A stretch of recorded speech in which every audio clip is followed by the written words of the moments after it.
So thank you very much for joining us. You're I'm welcome. going to pass on now to Wendy from Mundesley Community Larder.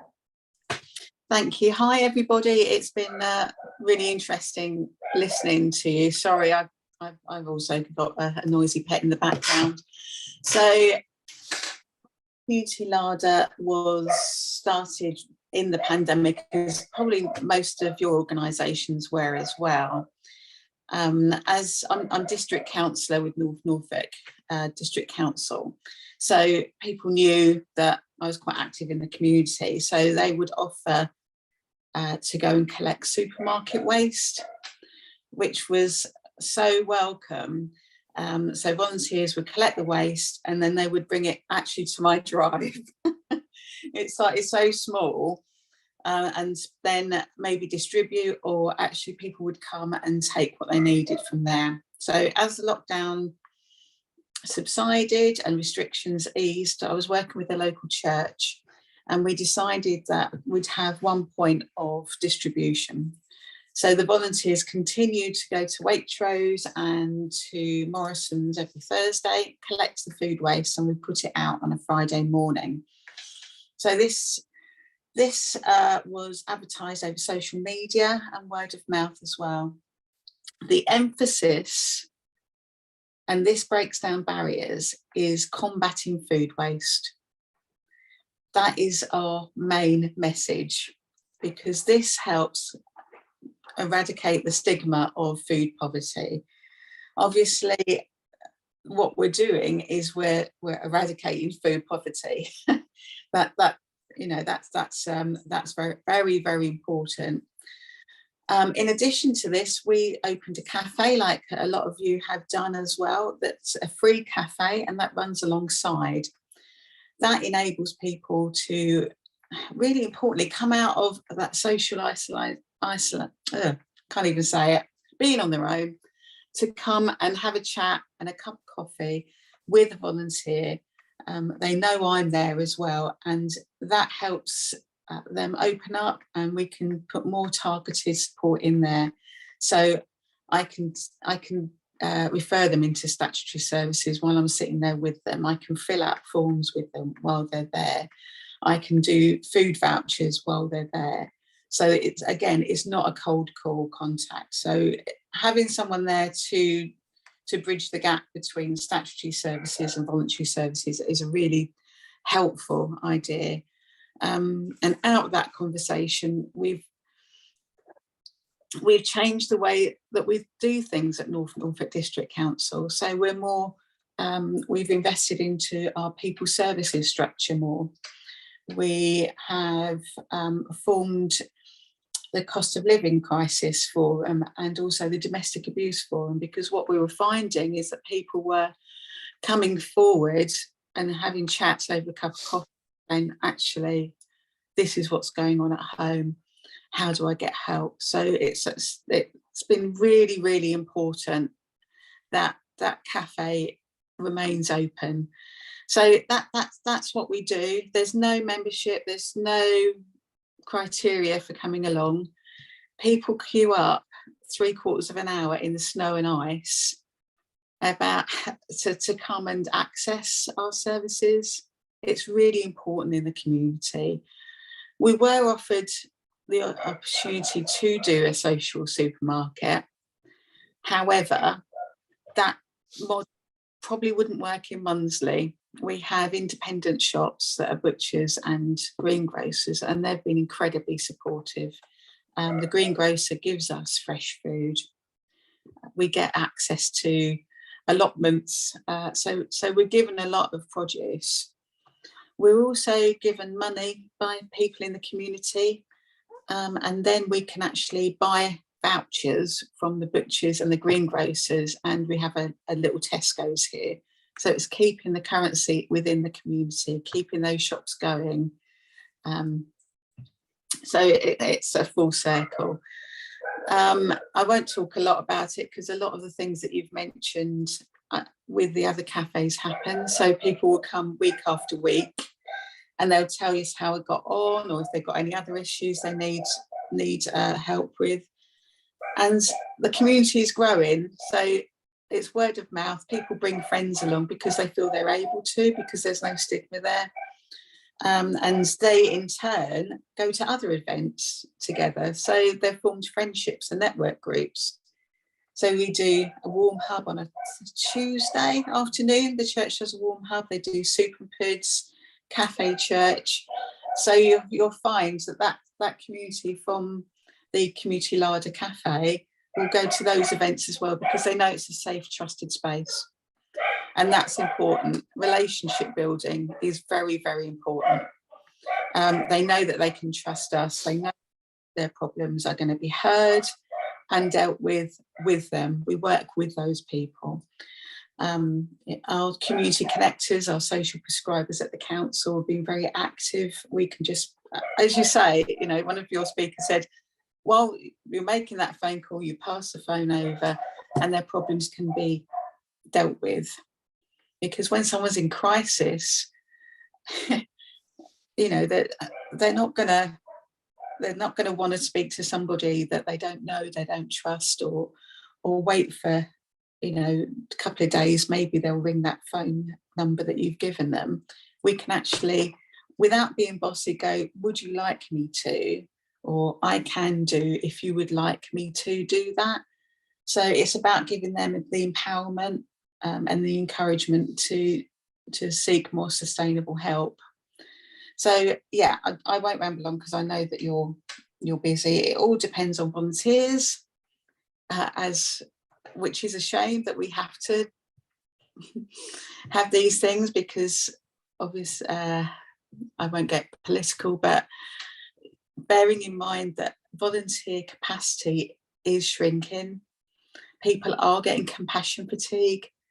Our demographic is primarily over 60. They're retired. So as they grow older, they don't want to come out so much. You know, it's a pity, but yeah, volunteer capacity is shrinking. We rely on our volunteers too heavily because statutory services aren't there. Like the food bank, I hope that one day we don't have to have the larder. I hope that one day everyone will have access to enough food and nourishment to sustain a positive and joyful lifestyle. So Mundesley is on the North Norfolk coast. We're about 10-minute drive from Cromer. So here we see a lot of deprivation from seasonal work. So if people are working, they're either in catering, care or tourism. So those are 0 paid hours, 0 hours at minimum wage. So we see a lot of deprivation here. It's a wonderful seaside place, but you'll find this in coastal towns all over the country, that we don't have the infrastructure for long-term, well-paid jobs. So yeah, we see every age group. It's amazing. We are incredibly busy. Every week we see new people and we have those conversations. So yes, we're on the North Norfolk coast. So yeah, so any questions, please ask. Thank you. I think it's just somebody, I think Samantha was just asking whereabouts in Mundesley. Are you? Oh, right, sorry. So whereabouts in Mundesley? We're on the coast road. Yes, it is run with All Saints Church. And we're on the coast road opposite the church. So there's lots of parking there. And we're open on a Friday from 8:30 till 10:30 a.m. And the warm hub is open on a Tuesday, 3:30 till 5:30. We also have soup and pud, which is once a month as well. Thank you. Thanks, Wendy. That's really useful. And I think it's really interesting to compare the similarities and differences between a sort of more rural community to sort of the more urban solutions that are being sort of developed in Norwich. I'm going to pass on now to our colleague Pi from Norfolk Adult Learning, who just wants to talk about some of the sort of resources and sort of help that adult learning can provide. Pi, are you on the call? Can you hear me now? Yes, thank you. Over to you.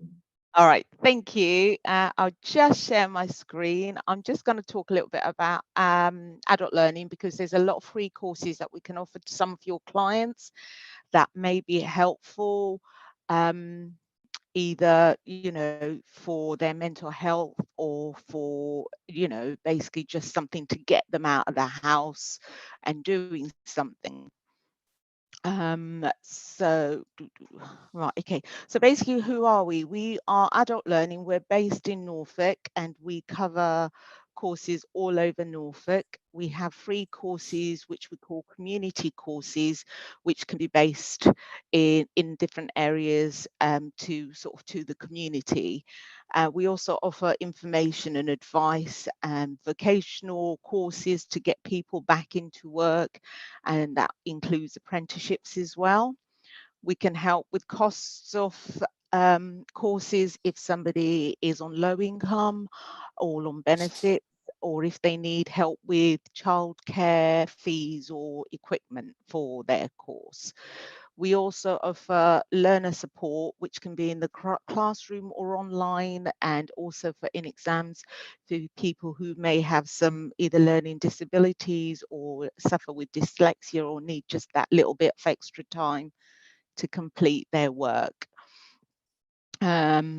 So there's also leisure courses, which obviously have fees attached to them, which include arts and crafts and languages. So our courses tend to be in small and informal groups, so that people can have that social interaction. They have friendly and supportive tutors, and the courses are available all over Norfolk, across the county, and online as well. There is financial support available, and also that expert information and guidance available. So the community curriculum is based on those sort of starting steps, whether it's just to get you out of the house, or somebody might be feeling a bit isolated, need to get out, or it could be maybe first steps to go towards maybe doing something a little bit more towards a job or something like that. So we appeal to people that either want to do something either for personal development, to improve their employment prospects, or it may be that they just need that time, especially with the mental health and things like that, just that time to kind of recuperate and get themselves back on track. So these are the areas that come under the community. We've got health and well-being, digital skills, job skills, independent living skills, and lip reading. So the courses, I've put the same ones again. Some of the courses that are on offer, that are 5 ways to well-being, mindful and meditation, yoga and Pilates, and think food and healthy eating lifestyles. And think food is what I probably might be of interest to you guys, for either some of your clients that come in, if they don't know, how to make healthy meals or cheap healthy meals or something like that. And I'll talk a little bit more about that now. So with the Think Food courses, we offer like a demo week, which is a 1-week course. So they come and somebody will demonstrate cooking, and they will talk to you about, how you may be able to cover a bit of food safety and a bit of basic cooking skills, that sort of thing. They will actually make something while you're talking it, and you get to taste it while you're there. And if you want, this can be delivered. If you've got the space for somebody to come and do that, what we can do is can be delivered in the community. You may have a cohort of people that are already there that want to do the courses, so we can then get people, a tutor, to come along and do the course for you at that location. Then there is a slow cooker one, which is 4 weeks. So that's using the slow cooker for cooking, and some more food, basic food safety and things like that. And you can actually, if you're eligible, may be able to get a slow cooker at the end of the course to kind of help you to facilitate those things that you have learned. basic cooking skills, obviously, it's just those that need kind of the help to get them back into cooking, whether it be healthy cooking or cooking on a budget, anything like that. And then we've got our cooking on a budget, which is obviously what would help a lot of people, especially in the current economic climate, because we're trying to cut down where we can. So this will help you get the most out of your cooking so that you have minimal waste, and giving you all those ideas what to do with those extras that may be leftovers, making cooking meals on a sort of leftover.